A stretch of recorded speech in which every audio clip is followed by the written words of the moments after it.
Face maker అంటే దీనికి ఒక వైర్ కానీ 2 వైర్లు కానీ ఉంటాయి. ఒక పల్స్ జనరేటర్, బ్యాటరీ అంటారు మనం. బ్యాటరీ అంటే ప్రతి బ్యాటరీకి లైఫ్ స్పాన్ ఏదైనా ఉంటుంది.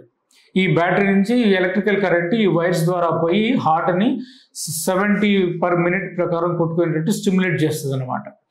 ఈ బ్యాటరీ అనేది స్లోగా వాళ్ళు యూటిలైజ్ చేసుకునే విధానం. కొద్దిమందికి కంప్లీట్గా పేస్ మేకర్ డిపెండెంట్ ఉంటారు. వాళ్ళకి హార్ట్ రేట్ ఎప్పుడు 40-50 ఉంటే ఇది 60 to 70 మధ్యలో కొట్టుకునేటట్టు చేస్తుంది. కాబట్టి త్వరగా అది డిశ్చార్జ్ కావడానికి, బ్యాటరీ డిశ్చార్జ్ కావడానికి ఆస్కారం ఉంటుంది. నార్మల్ పేస్ మేకర్ అయితే యూజువల్గా దాని లైఫ్ స్పాన్ వచ్చేసి 8 to 10 years ఉంటుందండి. కొద్ది వాటిలో ఇప్పుడు ఈ రీసెంట్గా వచ్చే పేస్ మేకర్స్లో ఈ లాంజివిటీ అనేది కొద్దిగా పెరగడానికి ఒక 2-3 years ఎక్స్ట్రా ఉండడానికి ఛాన్స్ ఉంటుంది. 11 to 12 years వరకు పనిచేయడానికి ఛాన్స్ ఉంటుంది. మరి ఎక్కువ యూటిలైజ్ చేసేస్తే కంప్లీట్గా టోటల్గా డిపెండెన్సీ ఉన్న వాళ్ళకి ఇది పేస్ మేకర్ అనేది యాజ్ ఎర్లీ యాజ్ 6 yearsకి 7 yearsకి డిశ్చార్జ్ కావడానికి, మళ్ళీ రీప్లేస్ చేయడానికి ఛాన్స్ ఉంటుంది. అటు కాకుండా ఇంకోటి విధానం ఏంటంటే, కొద్ది మందిలో మరి టూ ఓల్డ్ పీపుల్ వాళ్ళ లైఫ్ స్పాన్ తక్కువ ఉంటుంది, కానీ హార్ట్ బ్లాక్తో వస్తారు, పేస్ మేకర్ డిపెండెంట్ ఉంటుంది. కానీ వాళ్ళకి ఇక్కడ మామూలుగా ఏంటంటే మనము ఈ చేతి నుంచి హార్ట్లోకి పోయేది ఒకటి యాక్సిలరీ వీన్ అని ఉంటుంది. ఈ యాక్సిలరీ వీన్ ద్వారా మనము వైర్లు పంపించి మనము ఈ పేస్ మేకర్ అనే విధానాన్ని ఇన్సర్ట్ చేస్తాం అన్నమాట. ఈ యాక్సిలరీ వీన్ డెఫిషియన్సీ ఉంటుంది కొద్ది మందిలో.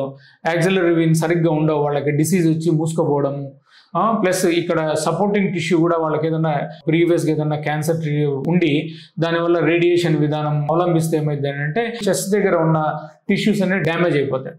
డ్యామేజ్ అయినప్పుడు ఆ మజిల్స్, ఆ వీన్స్ డ్యామేజ్ అయినప్పుడు ఏంటంటే మనము ఈ వైర్స్ అనే ఏదైతే మనం పెడతామో యాక్సిలరీ వీన్ ద్వారా అవి పెట్టలేమన్నమాట. పెట్టలేనప్పుడు ఒకటి single lead, dual lead, Micra అనేది ఓన్లీ దాంట్లోనే లీడ్ ఉంటుంది, దాంట్లోనే పల్స్ జనరేటర్ కూడా ఉంటుంది, అంటే బ్యాటరీ కూడా ఉంటుంది అనమాట. లీడ్లెస్ పేస్ మేకర్ అంటారు దీన్ని. మైక్రా మామూలుగా ఏంటంటే మెట్రోనిక్ కంపెనీ మైక్రా అనే పేరుతోటి ఇంట్రొడ్యూస్ చేసింది. మనకు మార్కెట్లో ఉంది, అవైలబుల్గా. సింగిల్ ఛాంబర్ ఉంది. ఈ మధ్యనే డ్యూయల్ ఛాంబర్ కూడా అప్రూవ్ చేశారు. సో ఇటువంటి విధానంలో ఏమైంది అంటే మనం కాలు ద్వారా చిన్న లీడ్ అనేది, సన్న బ్యాటరీ ఉంటుంది, ఆ బ్యాటరీని మనము రైట్ వెంట్రికల్ అపెక్స్ దగ్గర పెట్టేసి మనము దాన్ని ఫిక్స్ చేసేస్తే అప్పుడు లీడ్ అవసరం ఉండదు. దాని లైఫ్ స్పాన్ కూడా యూజువల్గా ఏంటంటే 5 to 6 years ఉంటుంది దాని లైఫ్ స్పాన్. మళ్ళీ దాన్ని రీప్లేస్ చేయడం అనేది కొద్దిగా ఇబ్బంది. బట్ ఇప్పుడు రీప్లేస్ చేసి రిట్రీవ్ కాకపోతే, రిట్రీవబుల్ పేస్ మేకర్స్ పేస్ చేయలేకపోతే దాన్ని మనం ఏంటంటే మళ్ళీ ఇంకొక స్మాల్ పేస్ మేకర్ పెట్టడానికి ఆస్కారం కూడా ఉంటుంది. దాన్ని లీడ్లెస్ పేస్ మేకర్ అంటారు. మీరు తీసుకునే అదే మందులు, అదే నాణ్యమైన మందులు, కానీ సగం ధరకే.